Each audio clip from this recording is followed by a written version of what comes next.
Well, Ron, you're asking me where was I at in Vietnam, and so the answer is I started out in Chu Lai, which is kind of like in the middle of the country, then went to Da Nang, and then got aboard some ships, and then finally ended up at the DMZ, or quote unquote demilitarized zone, and that was an interesting experience because when you're only a couple miles from North Vietnam, the world changed drastically.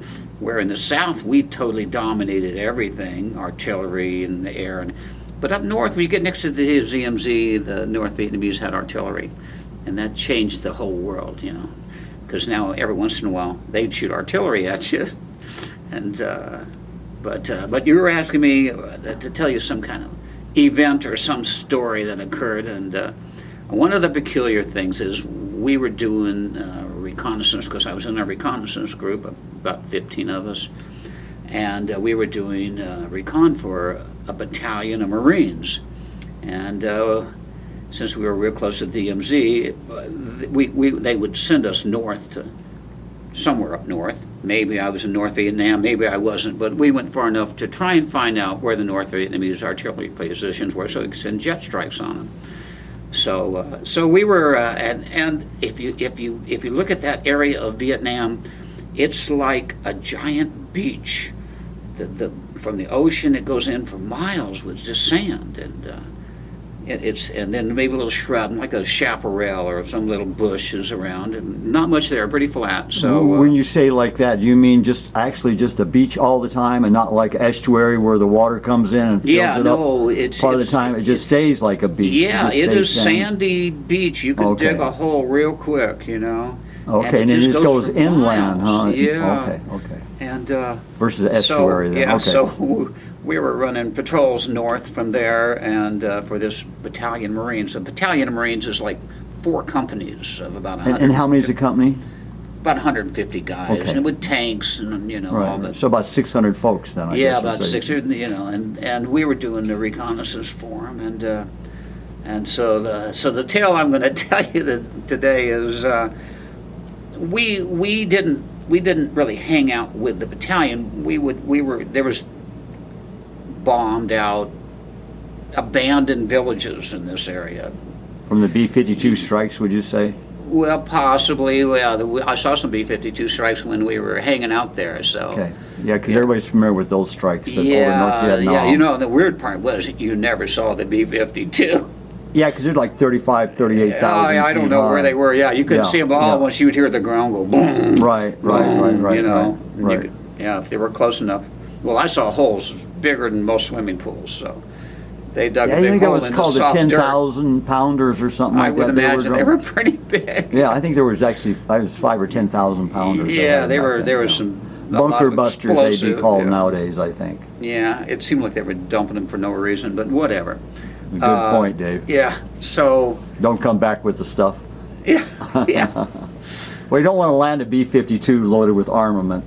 That wouldn't make a lot of sense. Yeah, there you go. So they had to dump it somewhere. Yeah, they had to dump it. Yeah. Hopefully they had good intelligence, right? But speaking of intelligence, so we had our own little village with the 15 of us in this little village. We were north of the battalion, which was a quarter mile south of us, set up somewhere down there. And one day we got a radio call from the battalion that said, we have intelligence that the battalion's going to be attacked by 3,000 North Vietnamese. And of course, our request was, let us come back behind battalion lines. Right. And of course, the reply was, no, stay out and defend yourselves. Now, of course, 15 guys, and they say they got 3,000 guys are going to walk over your head. We all looked at each other and went, every man for himself. So we just split. So the 15 of us headed wherever, I don't know where the other 14 guys went, but I found a couple little bushes and got out my shovel and dug a hole. Found some plywood, drug it over there, put dirt on it, covered it all up, and when nightfall came, I went in the hole and pulled the cover over me and sat there. And so, I'm sitting there, and all at once I hear footprints. you know, and I could hear these footprints going by me, and then all this, and people talking in Vietnamese. And sure enough, they were passing right over us. And I don't know, 20 minutes later, all hell broke loose when they hit the first company of Marines.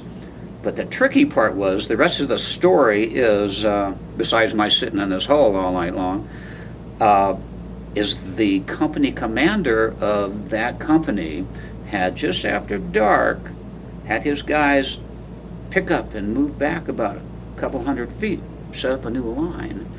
And so when the North Vietnamese hit them, they hit the wrong spot. Blew the hell out of where they weren't, or where they had they just called been. it, yeah, because they called in artillery, is what you're saying. Yeah, and they had mortars. Mortars, Oh, okay, yeah, okay. Because they didn't have airstrikes, did they? Thank goodness. But the North Vietnamese didn't have an They- Air Force, just so people know, that I know of. I never heard of such a thing. I never had it, That- okay, I don't okay. think they wanted to sacrifice MiGs down there. Yeah. Well, that's right, they did have MiGs. They had a so few didn't- MiGs. Yeah, that's yeah. right, that's But right. I think you're they right. were Up way north. up north, yeah. Guarding the cities from Yeah. the B-52s, probably. So needless to say, this battle raged on, and so the next morning, of course, when I heard some tanks coming, and tanks have a really funny sound when they're firing, especially when they're firing past you, you know, from the south to the north. It kind of feels like it's almost like a bowling ball going down a bowling alley. Interesting. Rubber, boom. Right. So after I heard some of that, and I heard I could tell tanks were coming, I decided, well, maybe I can get out of here now. So I got myself out, and sure enough, and there were North Vietnamese wandering around all over the place. So, and these were just young boys. They didn't have any weapons. None of them I saw had weapons. They were shell shocked and wandering around aimlessly. Oh, the North. Yeah, the guys. And they would have been the regulars. Yeah, but they look like regulars, but they look like children too. Oh, okay. You know, yeah. it was like, you know, they didn't look, and obviously, you know, after a big battle like that, obviously they were, you know, they had got the poop beat out of them. But So they attacked the wrong spot, and then they got attacked the wrong counterattacked spot, from the and when air. they got counterattacked with the tanks and Right, I everything see that the what you're saying. battalion had, they just decimated them. I don't know how many lived or survived, because since we were north of them, not very many of them came past our position. And The the peculiar thing is that there were hundreds and hundreds of bodies laying around, you know, and where this battle was, you know, and the battalion moved off at that point and left us up there, and the battalion moved off, and of course at one point there were literally hundreds and hundreds of bodies, and the next day after, there's one day after all of this, and the battalion had moved off, we went back to the same area, and there wasn't a single body. Somebody had came and cleaned up the entire battlefield of everybody. And of course, I think that goes along with the Vietnamese's traditions of burying their dead. You know, within so many hours. Yes, they have. They're really and I forget. It's been so long. What were they Buddhist? I think they are. I think they are. They are Buddhist. Yeah, I mean, you know, their graves. I don't know if you've ever seen a Vietnamese grave. It's a perfectly round mound of dirt, and they must maintain them because.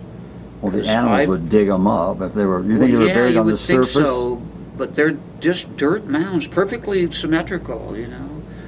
And at least next to each village would be a lot of these mounds, and I was told that they were burial places. So. Now, how did you guys find each other to get back home, or whatever you want to call it back? Oh, well, radio. So everybody had radios. Yes. Oh, everybody had radios. Oh, yeah. Because of what you were doing. Yeah, obviously. so somebody was always in communication one way or the other. So then you guys just regrouped and then headed. Where was your base at? Well, we were in this burned out village. So. Oh, were you just dropped off by air? How did you get there? No, at this point we walked there. Or were you? It was only only a quarter of a mile from the battalion. But like I'm saying, how did you get to where you were up by the DMZ? Were you driven? Or you brought in? There was a river. It was a river that went in I think around Don Quai or someplace. And So you were brought up upriver, in other words. yeah, we were brought up on river, and then because recon teams, we have a lot of equipment. They let us ride on tanks. Oh, okay. Because I had about 50, 60 pounds of equipment on me, all the time, and so. What kind of equipment would you have been carrying? Claymore mines and 500 or offensive 600 rounds of ammo. Okay. Offensive weapons, in other words. Yeah, all Okay, kinds okay. of, and food for a week or so, Right, and right, water, because you didn't know what the heck you're going to run into, so, so, it was very peculiar. I don't think this battalion commander liked us too much because we were kind of a rogue unit, we didn't wear helmets, and Oh, you didn't? no, we would just have bush covers, and most you of our couldn't, stuff. right, You don't want a round thing. Right, that right, can be right. seen. You You want stand something out, you that's want- gonna yeah, you wanna look like the breaks bush, the the outline. underground, yeah. So we would ride on tanks. And I remember one time we were riding on the tanks, and and one of the battalion ran into resistance from this village, and so we were saying, oh, you got to get off the tanks, and in fact, I think he was always trying to kill us off, really, because he said, hi, how are you doing? He said, well, you recon guys, you go on the other side of the village and kill anybody that comes out. And Oh, kind of like flush them out to you, right? Yeah, something like that. And so, and this is about the sun's going down, so Right.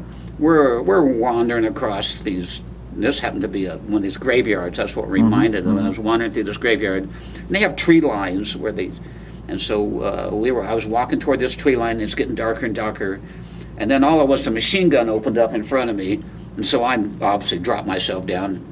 I'm laying there on the ground, and about 50 yards in front of me, I could see, because somebody was shooting up flares, I could see these guys with this machine gun right in front of me, and so we were kind of stretched out parallel on a line, 10 or 15 feet apart. And we're yelling. Some guys were yelling over here. Oh, there's some of them running out over here. I don't know, this and that, I was just scared shitless laying on my face, Right. And I peeked up and I saw these guys. And of course, I had a 45, 50-pound pack on my back. I wasn't going to move much anyway, And I had, it was been rain, and it rains a lot over there. And I had this rain suit on. It was so baggy I could, it's too big for me. And so I tried to throw a grenade, and my arm got caught and went about 20 feet and blew up. So I thought, oh. So I yelled at the guy next to me, hey, listen, I'm going to try and make it back to some cover. So I got up to run, and when I got up to run, I ran about 3 or 4 feet, 6 feet, I don't know how far, tripped and fell because of these stupid stupid things. And of course the machine gun opened up about this time, but I fell. Maybe I was lucky I didn't fall. It might have blown my ass away. The old act of God. Yeah, and everybody's saying, oh, hey, Stewart, you all right? So I managed to crawl on my belly back behind a grave. And then all at once the tanks are coming from behind me. Now this is dark, the tanks have these big bright lights in there. They were shooting right over my head and stuff. I was more afraid of getting ran over by the tank at that point, because I didn't know whether these guys could see me or not. And then the battalion got really crazy, the company did, because they burned the village to the ground. They just torched because these are grass huts, Right. And all at once somebody started burning down houses, and pretty soon they torched the whole frickin' village. It's kind of like from the movies that that you've seen about Vietnam and all that, about the craziness, or even the My Lai massacre. People, when they get shot at, get real goofy, and so they burned the whole fucker to the ground. Yeah, it what was the guy from My Lai, the guy that made so much press? I can't remember. The guy. Yeah, that was personal to human beings. I don't know. Property is one thing. I see what you're saying. You were just taking out property. I don't think there were anybody there. I don't know. There was anybody there. That's why they burned it, because they didn't know if these guys were hiding. Right. And if they got hit. So I don't know. It was a funny game, because he would go from there, and they basically went in circles. Well, who's going in circles over and over now? again, huh? Oh, you mean us, our troops, just going in circles? Yeah. Do the same thing over and over. Doing the same thing over and over again. Kind of weird. Anyway, that's another strange tale. There's another tale for us, and this will be part 2. And we'll keep dragging stuff out of Dave till he gets tired of telling it to me. So, Okay. as I always like to say out there in YouTube land, God bless and enjoy. And Dave, say goodbye. Yeah, goodbye all. See you later. Bye-bye, Dave.